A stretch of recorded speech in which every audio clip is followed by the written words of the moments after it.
¿Cómo está, doctor Arce? Muy buenos días. Hola, buenos días, Carlos. Buenos días, Fernando. Qué gusto de estar aquí con usted. Muchas gracias por atendernos. Bueno, lo habíamos comentado ya desde el día de ayer. El Tribunal Constitucional ha declarado inconstitucional la ley que incorporaba a los trabajadores CAS a los regímenes laborales 728 y 276. ¿Cómo evalúa usted el sustento de esta decisión del Tribunal Constitucional en cuanto a los argumentos se refiere? ¿Y cuáles son sus implicancias? Básicamente, ¿a quiénes va a afectar? Este es un tema muy complejo y que viene de muchos años atrás, ¿no? El Tribunal Constitucional lo único que puede hacer es pronunciarse sobre la inconstitucionalidad de la ley, y la ley tenía básicamente tres aspectos centrales, ¿no? El primero es el paso progresivo de los trabajadores CAS a 728 y 276. Esto ha sido declarado inconstitucional, con lo cual no se va a dar más, pero ha dejado como constitucional, por decisión del propio tribunal, dos aspectos, que es que los contratos CAS van a seguir o van a transformarse en indefinidos, o sea, van a ser indeterminados, y que no se pueden contratar más contratos CAS de aquí en adelante, ¿no? Entonces, la situación es un poco compleja, porque en el sector público tenemos varios regímenes laborales y desde hace mucho tiempo se quiere arreglar esta situación, pero desgraciadamente no se dan las circunstancias. Personalmente, creo que el Tribunal Constitucional hace bien cuando dice no pueden pasar todos los trabajadores a 728 y a 276, y deberían más bien ser reconducidos hacia el régimen de la ley servil, ¿no? Meritocracia. O sea, digamos, creo que todos estamos de acuerdo en que los trabajadores CAS debería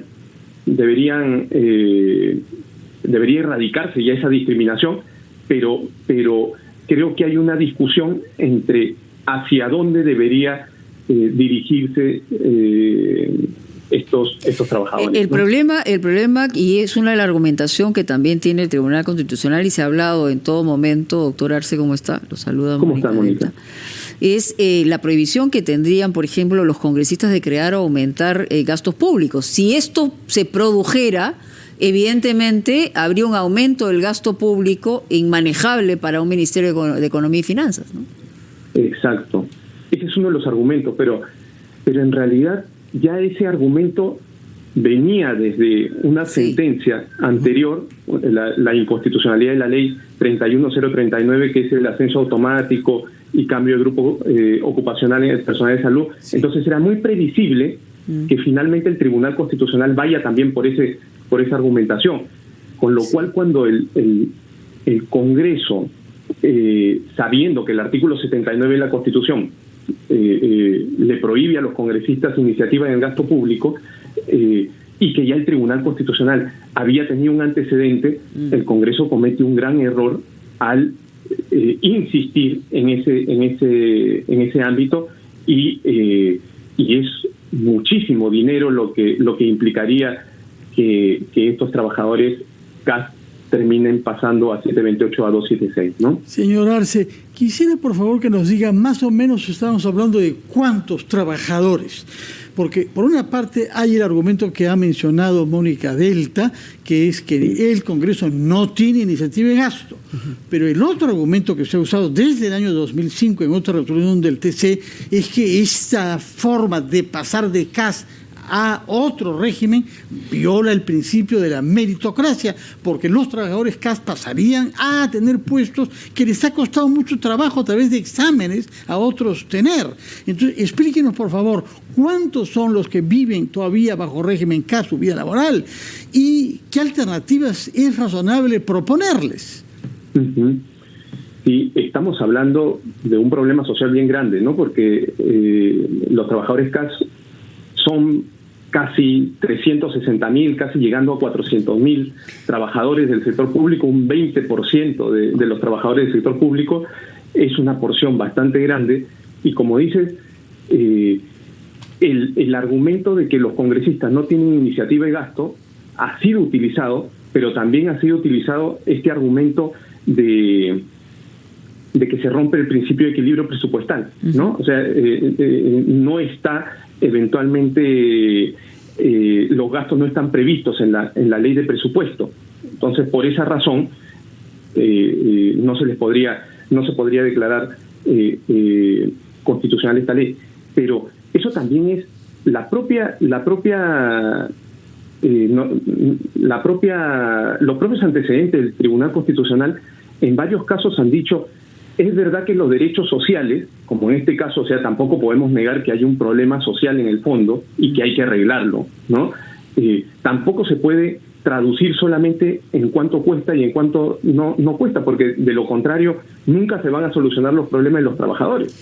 Sí, pero tendrían que empezar solucionando el problema de la cantidad de regímenes laborales que hay en el país. O sea, por ahí va la cosa. Ahora, es muy difícil que se plantee una cosa realista en ese sentido, porque evidentemente hay un divorcio gigantesco entre digamos, una campaña y una postura populista con la realidad del país, ¿no?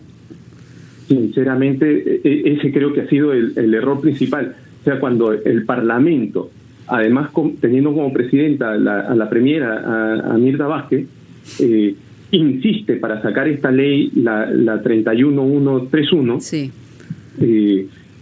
Llega a crearla, pero luego cuando ya ahora la premier está en el Ejecutivo, claro, una cosa es con guitarra. La ley de presupuesto hace unos días ha sido aprobada por el Congreso y ha admitido que se puedan seguir contratando casos. O sea, en realidad está desconociendo la propia ley 31131.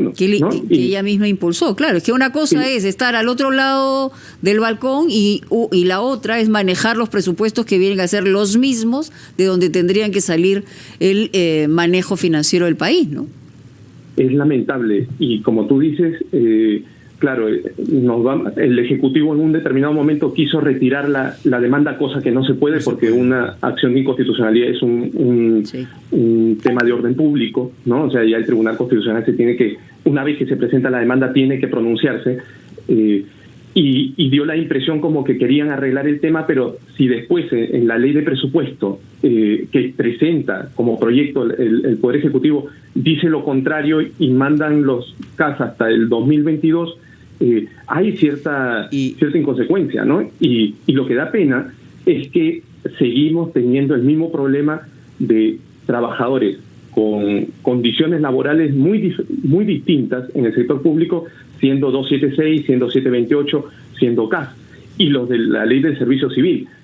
Personalmente creo que todos los trabajadores deberían ya comenzar a entrar a un régimen único que no debería ser otro que el de la ley de servicio civil, la del 2013. Sin embargo, han habido muchas marchas, contramarchas, excepcionalidades en las que saco a estos trabajadores del ámbito de aplicación de la ley. Sí, ya el gobierno debería centrarse, y es un poco lo que el Tribunal Constitucional les está diciendo en la sentencia. Doctor, quien dirige este tema de los recursos humanos es el Poder Ejecutivo.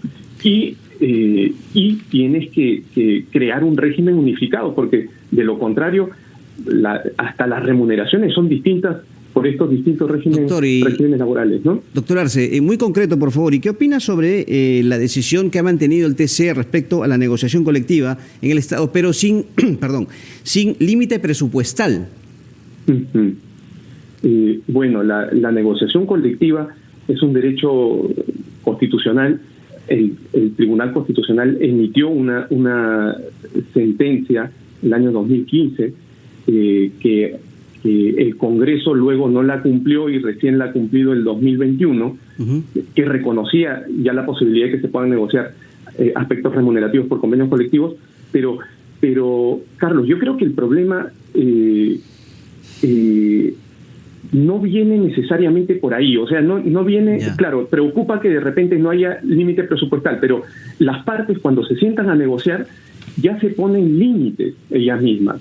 Y los arbitrajes, yo creo que también van a tener que tener un techo. No pueden reconocer condiciones laborales, porque de lo contrario estaríamos afectando el propio derecho, ¿no? Muchas gracias, doctor Elmer Arce. Recuerda que usted es